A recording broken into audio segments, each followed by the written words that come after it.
Hi friends, నేను సారా. మీరు చూసిన తెలుగు పీసీ వరల్డ్. ఏఎండి మనకి 7000 సిరీస్ ప్రాసెసర్ అయితే లాంచ్ చేసింది కదా. సో ఆ 7000 సిరీస్ ప్రాసెసర్స్ ఏమైతే ఉన్నాయో ఆ ప్రాసెసర్స్కి, అలాగే అంతకు ముందు రిలీజ్ అయిన 5000 సిరీస్ ప్రాసెసర్స్కి డిఫరెన్స్ ఏంటో చెప్తాను. డిఫరెన్స్ అంటే మనకు ఆ ప్రీవియస్ జనరేషన్ 5000 సిరీస్తో కంపేర్ చేసుకున్నట్లయితే లేటెస్ట్గా వచ్చిన 7000 సిరీస్ ప్రాసెసర్లో ఏం మార్పులు వచ్చినాయి అయితే చెప్తాను. మనం కనుక సాకెట్స్ చూసుకున్నాం అనుకోండి, ఫస్ట్ మార్పు అదే, మనకి సాకెట్స్ అయితే చేంజ్ అయినాయి.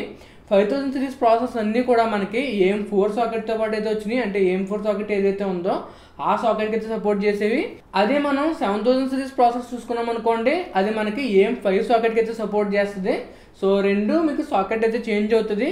అండ్ సెకండ్ డిఫరెన్స్ చూసుకున్నాం అనుకోండి, సెకండ్ డిఫరెన్స్ వచ్చేసరికి మనకి ప్రీవియస్గా ఉన్న ప్రాసెసర్స్ అన్నీ కూడా PGAతో పాటు అయితే వచ్చేవి. PGA అంటే పిన్ గ్రిడ్ అరే అనమాట. పిన్ గ్రిడ్ అరే అంటే మనకు ప్రాసెసర్స్ ఏమైతే ఉన్నాయో ఆ ప్రాసెసర్స్ అన్నీ కూడా మనకి పిన్స్తో పాటు అయితే వచ్చేవి. అదే రీసెంట్గా వచ్చిన 7000 సిరీస్ ప్రాసెసర్స్ చూసుకున్నారనుకోండి, ఆ ప్రాసెసర్స్ అన్నీ కూడా మీకు LGAతో పాటు అయితే వస్తున్నాయి. LGA అంటే ల్యాండ్ గ్రిడ్ అరే అనమాట. బేసిక్గా మనకి ల్యాండ్ గ్రిడ్ అరే అంటే మనకి ఏదైతే ప్రాసెసర్ ఉంటుందో ఆ ప్రాసెసర్ బాటంలో మనకి ప్లెయిన్గా సాఫ్ట్గా అయితే ఉంటుంది. సో మనకి పిన్స్ ఏమైతే ఉంటాయో పిన్స్ అన్నీ కూడా మనకి మదర్ బోర్డ్కి సంబంధించిన సాకెట్లోకి అయితే మూవ్ అయిపోతాయి. అండ్ నెక్స్ట్ డిఫరెన్స్ చూసుకున్నాం అనుకోండి, నెక్స్ట్ డిఫరెన్స్ వచ్చేసరికి మనకి ప్రీవియస్గా వచ్చిన 5000 సిరీస్ ప్రాసెసర్స్ అన్నీ కూడా DDR4 ర్యామ్తో పాటు అయితే వచ్చేవి. మనం అదే రీసెంట్గా వచ్చిన 7000 సిరీస్ ప్రాసెసర్స్ చూసుకున్నాం అనుకోండి, అవన్నీ కూడా మీకు DDR5 ర్యామ్కి అయితే సపోర్ట్ చేస్తాయి.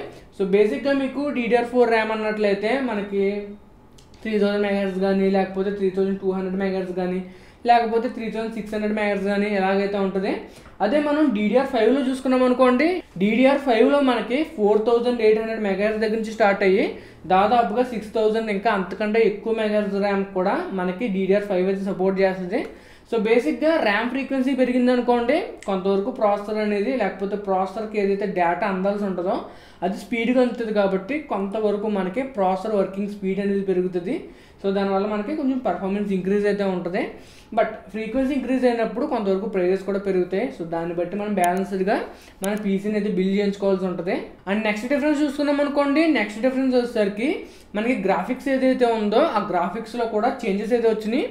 ప్రీవియస్గా మనం 5000 సిరీస్ ప్రాసెసర్లో చూసుకున్నట్లయితే ప్రాసెసర్లో మనకి ఇంటిగ్రేటెడ్గా ఎటువంటి గ్రాఫిక్స్ అయితే ఉండేది కాదు.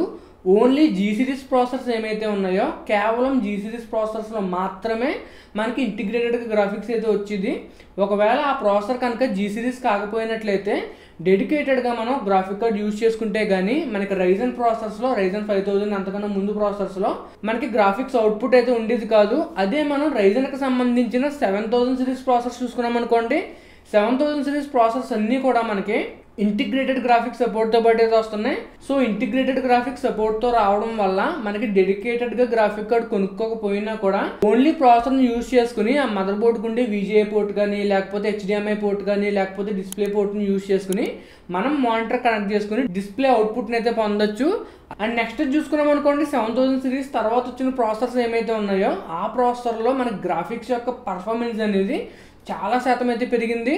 ఎంతలా పెరిగిందంటే ప్రీవియస్గా మనకి గేమింగ్ అనేది కేవలం గ్రాఫిక్ కార్డ్ ఉంటే మాత్రమే గేమింగ్ పాసిబుల్ అయ్యేటట్టు ఉండేది. అదే మనం రీసెంట్గా వచ్చిన 8000లో G సిరీస్ ప్రాసెసర్ చూసుకున్నాం అనుకోండి, అందులో గ్రాఫిక్స్ అనేది ఎంత పవర్ఫుల్గా ఉందంటే ఎటువంటి గ్రాఫిక్ కార్డ్ లేకుండానే మనం AAA టైటిల్ గేమ్స్ని అయితే ఆడగలుగుతున్నాం. 1080pలో కానీ, లేకపోతే 720pలో కానీ మీడియం టు హై సెట్టింగ్స్లో మనం గేమింగ్ అయితే ఎక్స్పీరియన్స్ చేయగలుగుతున్నాం. సో రీసెంట్గా వచ్చిన రైజన్ ప్రాసెసర్స్లో ఈ చేంజ్ని కూడా మీరు అయితే గమనిస్తారో. అండ్ నెక్స్ట్ డిఫరెన్స్ చూసుకున్నాం అనుకోండి, నెక్స్ట్ డిఫరెన్స్ వచ్చేసరికి PCIe 5.0 అనేది అనుకోవచ్చు. ప్రీవియస్గా ఉన్న రైజన్ సిరీస్ 5000 సిరీస్ ప్రాసెసర్స్ ఏమైతే ఉన్నాయో ఆ ప్రాసెసర్స్ అన్నీ కూడా మనకి PCIe 4.0 మీద అయితే పనిచేసినాయి.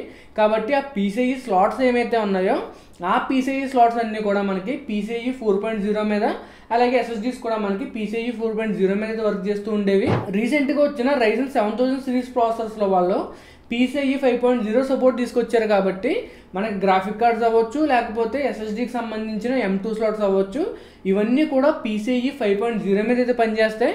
బేసిక్గా 4.0కి అలాగే 5.0కి డిఫరెన్స్ ఏంటంటే PCIe 4.0తో కంపేర్ చేసుకున్నట్లయితే PCIe 5.0 అనేది ఇంకా 2 ఇంతలు ఎక్కువ బ్యాండ్విడ్త్ నుంచి సపోర్ట్ చేస్తుంది. కాబట్టి ప్రాసెసర్స్కి అలాగే గ్రాఫిక్స్కి మధ్యన డేటా లేదా ఇన్ఫర్మేషన్ ట్రాన్స్ఫర్ అనేది చాలా ఫాస్ట్గా అయితే జరుగుతుంది PCIe 4.0తో కంపేర్ చేసుకున్నట్లయితే. అండ్ ఫైనల్గా మనం మాట్లాడుకోవాల్సింది ఏంటంటే ఏదైతే మనకి ఆర్కిటెక్చర్ ఉందో ఆర్కిటెక్చర్లో కూడా మనకి డిఫరెన్స్ అయితే ఉంది. బేసిక్గా ఈ నానోమీటర్స్ ఇవన్నీ కూడా కొంతవరకు ఎఫిషియన్సీ గురించి అయితే చెప్తే, సో ఇలా నానోమీటర్స్ అనేది తగ్గడం వల్ల ఆ చిన్న ప్లేస్లో మనం ఎక్కువ ట్రాన్సిస్టర్స్ని అయితే పెట్టగలుగుతాం. ఎక్కువ ట్రాన్సిస్టర్ని పెట్టినట్లయితే మనకి పర్ఫార్మెన్స్ అనేది పెరుగుతుంది. సో ఇది ఫ్రెండ్స్ ఈరోజు వీడియో అయితే మీకు నచ్చింది అనుకుంటున్నాను. నచ్చితే లైక్ చేయండి, షేర్ చేయండి, సబ్స్క్రైబ్ చేసుకోండి. నేను sir signing off guys, bye.